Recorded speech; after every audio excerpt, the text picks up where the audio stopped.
Die volgende reaksie vind in 'n elektrochemiese sel plaas.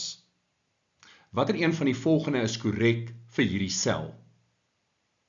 Die korrekte antwoord is B.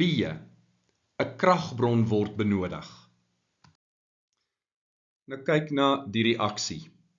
Koperkloried gaan nie van self ontbind in koper en kloorgas nie. So hierdie reaksie is baie beslis nie spontaan nie. So C is verkeerd.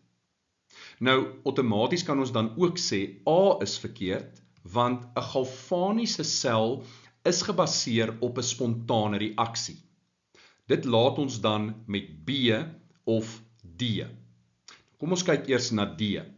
Koper tree as oksideermiddel op. Kom ons skryf gou ons oksidasiegetalle in. Koper plus 2, chloris halogene, groep 7 minus 1 en daar's 2 van hulle.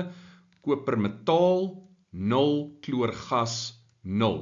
Met ander woorde, die koperkatione word gereduseer.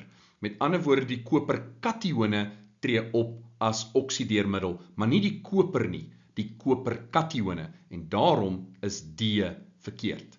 En dit bring ons dan by ons korrekte antwoord, naamlik B. Die reaksie wat ons hierso sien, is 'n nie spontane reaksie, en daarvoor het ons 'n kragbron nodig om hierdie sel te laat werk.